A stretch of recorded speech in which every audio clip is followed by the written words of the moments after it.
Hey everyone, welcome back to another video. Sorry it's been a little while, but today I am back with another ranking for you, and this is for a director that I really like and I've gotten into a lot over the past year.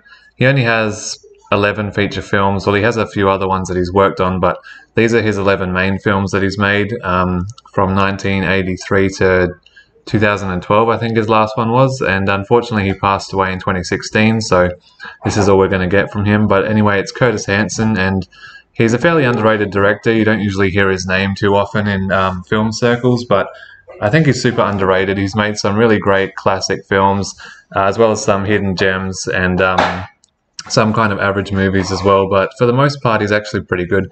So as I said, he's got about 11 films. I've seen all of them now, and so I'm just going to rank them for you, and then you can see all these great films that this guy's made, and hopefully check out a few more, or you might realize that you've seen a few of his that you didn't know were his or anything like that. But so we'll just jump right into it. So first up on this list we have The Bedroom Window. So this is one of his early films from the 1980s. He was kind of went through this Hitchcock thriller kind of era in the late 80s, early 90s, with a few thriller films that were pretty decent.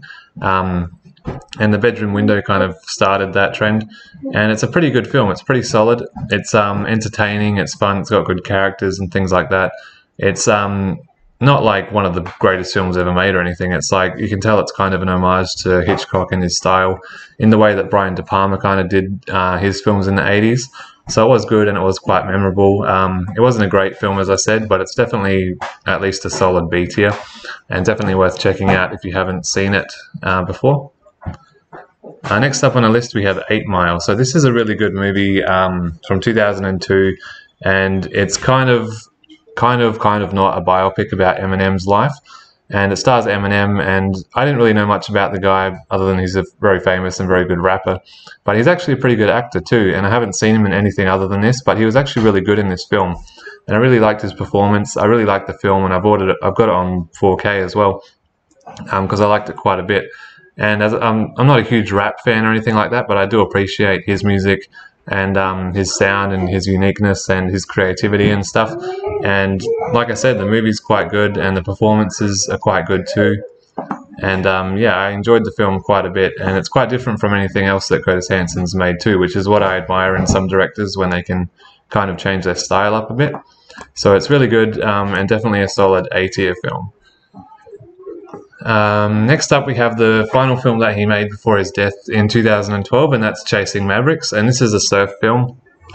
Turn it down a bit, Ez, mate. Thanks. And I haven't seen too many surfing movies, but Point Break is easily my favourite film that revolves around or has surfing in it, and that just will never be beaten, I don't think. But Chasing Mavericks was a really good film. It was quite solid and entertaining. Good characters, based on a true story that's pretty amazing.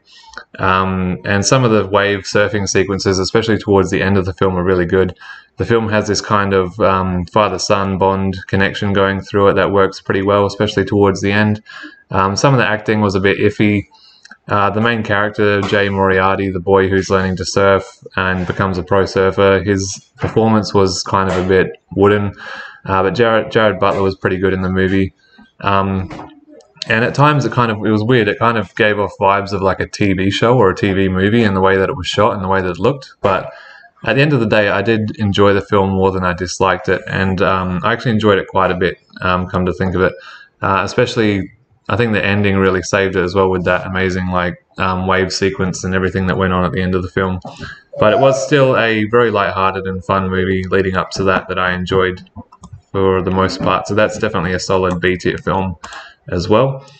Next up we have Bad Influence. So this is from that early 90s thriller era. Very similar to The Bedroom Window. I probably have it on par with it, to be honest. So it's another solid B tier film. Rob Lowe was good in the film. It was just interesting. It kind of, if you've seen the Hitchcock film called Strangers on a Train, it kind of takes from that a little bit, and that's one of my favorite Hitchcock films. So it was cool to see kind of like a more modernized version of that film, I guess. And yeah, just the intensity of the film, like in the way it develops and the more and more wild things that these characters get into, was fun to watch as well. Next up we have The River Wild, and for me this was a film that I wasn't expecting to be as good as it was. It's very mixed as far as the reviews go. Like, some people love this film, some people hate it, and there's a lot of people in the middle. But I really loved this movie. I thought it was a fantastic film. I've recently just rewatched it as well. I've got it on Blu-ray. I just think it's like, I don't know, it's really cool and really fun and very 90s. You got a great performance from Meryl Streep, as well as David Strathairn, I think his name is, as the husband. Kevin Bacon's in it. He's pretty good. And it's another earlier performance from John C. Reilly in there as well. Meryl Streep, though, she's really good, as she always is. But yeah, she's great in the film. The river sequences are incredible, like what they were able to capture on film, and you can tell it's actually happening as well. And I read the actual actors, for the most part, did a lot of their stunt work, which you can see on camera, which is really cool. The music by Jerry Goldsmith is great. I love the soundtrack in this film. It is a bit cheesy and hammy at times, but I don't mind that. I actually enjoyed the film overall for what it was. And yeah, the character development between the husband and wife was really good. I thought the villains were quite interesting, even though they seemed dumber than the lead characters. The only thing, I guess, that kept them with the upper hand was having a gun and stuff like that. But yeah, like I said, great performances, great visuals and stunt work, and great music. So look, I'm going to put it in the S tier because I really liked this film a lot. As I said, it's probably not perfect, but for me, I really liked it. So it's going to be an S tier film. So going from one of his best films to easily his weakest, this is Losing It. This is one of his first films from like the early 80s. And it's really one of those kind of weak sex comedies that a lot of people were doing back then. And it stars Tom Cruise in one of his early roles. So that's pretty much the only reason to see it, is to see like Tom Cruise around that era when he did Risky Business and stuff. But it's definitely not a good film. It's pretty bad, actually. On this list, though, I'm probably going to put it in the D tier. I don't think I can put it in the F tier because it's not quite a complete catastrophe. Like, I remember watching it a few years ago, not liking it, but also not being like, oh, this is like one of the worst films ever made or anything like that. It was just bad, like, and there was nothing really that salvageable about it. But it had a few funny moments, and it was cool to see Tom Cruise in an early role, as well as Jackie Earle Haley. It's one of his earlier roles as well, I think. So that was pretty cool too. But other than that, there's nothing really worth watching in it. So now jumping back up to the top, we have another great film, and this is the film that everyone will say is Curtis Hanson's best film. It's the film that he's most notably known for, and that is LA Confidential.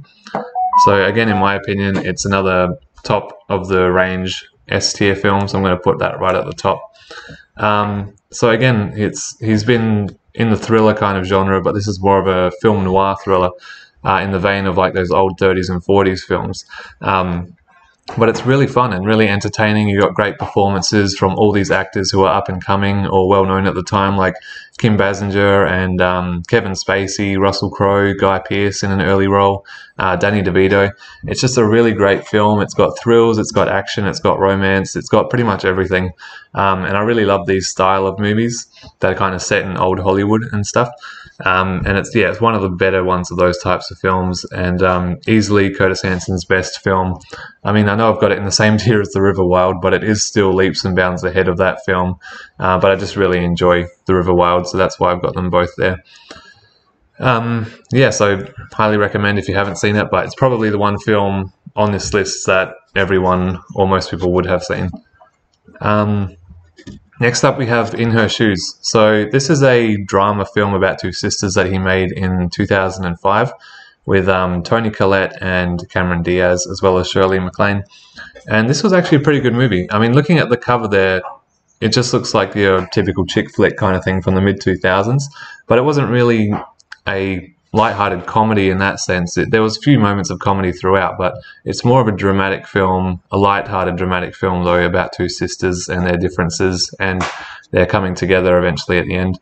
And it was actually really good. I enjoyed it quite a lot. It's not like a great film or anything, but I think when you think of like, a Cameron Diaz film from the mid-2000s with a poster like that, you're not expecting much. That's what I kind of think anyway, but I actually really enjoyed the film quite a lot, and I think it's a solid B tier, so I'm going to chuck it at the top. I did watch it about 6 months ago now, but I remember liking it quite a lot, so it definitely is worth checking out if you haven't seen it. Next up we have The Hand That Rocks the Cradle. So this is a film that I was looking forward to seeing. I didn't watch this film growing up. I know a lot of people my age probably did. I'd always heard of it but never watched it, and I really like thrillers from the 90s, so I was expecting to love this movie. And I watched it about 6-7 months ago as well, and I just thought it was okay. I didn't think there was anything that amazing about it, to be honest. I liked it, but I didn't love it in the way that I was expecting to, which is unfortunate. But yeah, I know a lot of people do love this movie, and I'm not saying it's a bad film because it's not. It's okay. It's good. There's nothing wrong with it at all. But yeah, I think I was just expecting a bit more from it. So I don't know if it's in the C tier or low B. I think I'll put it in the low B because it wasn't bad. But yeah, it just wasn't my personal favorite at all. So I'll put it there. Next up we have Wonder Boys from 2000. This is like a comedy drama coming of age film about college students and their professor, played by Michael Douglas. You've got a slew of great actors here. Like I said, Michael Douglas, you've got Tobey Maguire, Robert Downey Jr., Katie Holmes, Frances McDormand. It's a fantastic cast, and this is a great movie. This movie is very funny. It's dramatic, it's heartwarming. It's got great performances all around, great musical score, a lot of Bob Dylan songs. It's super underrated as well. I don't know anyone who knows this movie, and I haven't heard much about it. And it's only got one Blu-ray release in America, I think, and it's $45 at the moment. Anywhere I've seen it is at its cheapest. So I would like to get it on Blu-ray if it comes down or one day, but it was easily one of Curtis Hanson's best films. I really like the movie. I've only seen it the once, so I do have to watch it again. But again, I'm going to put this up in the S tier because I think it's that good. Might even be better than The River Wild, to be honest. But yeah, I think it is actually. I just have to watch it again. But it's definitely one of his best films. As I said, it's funny. It's got great performances, a great soundtrack, a great cast, and yeah, it's super underrated. Definitely worth watching. And yeah, I would love to get it on Blu-ray one day, as I've said. But lastly, we have his 2007 gambling drama film, Lucky You, with Eric Bana and Drew Barrymore. I just watched this a week ago for the first time, and probably last time. I didn't really like this movie. It was kind of a drag. It was a bit boring. The performances were fine. The movie isn't that interesting, though, unless you're interested in gambling and the workings of poker and blackjack and stuff. The film as a whole was just okay, though. I enjoyed watching it while I watched it. There was nothing super offensive or, I don't know, mental about watching it that made me turn off of it or anything like that. But it just wasn't very good, in my opinion, which is unfortunate because you've got the great talents these two actors. But then Curtis Hanson also wrote the film with Eric Roth, I think, who's a great screenwriter too. But yeah, it just didn't come together. So unfortunately, I'll put that in the C tier because it was obviously better than losing it, but not as good as any of these films. So we'll put it there for now. So that's all Curtis Hanson's films, guys. As I said, he's only got 11 here. Unfortunately, he passed away, so that's all we're going to get from him. But like I said, he's pretty underrated. Most people have only heard of LA Confidential, maybe 8 Mile and The Hand That Rocks the Cradle. But seriously, if you haven't seen Wonder Boys or The River Wild, they're super good films. I would highly recommend them. Obviously, 8 Mile was great. Everything in the B tier I enjoyed. I would really recommend In Her Shoes and Chasing Mavericks as well. They're quite good. But yeah, just definitely a director who deserves more attention. I like directors that can go out of maybe their comfort zone and make films that are in lots of different genres and stuff. They don't just stick to one thing in their wheelhouse. It's keeps it fresh, I think. So that was cool to see through his filmography. So that's pretty much it, guys. So thanks for watching this video.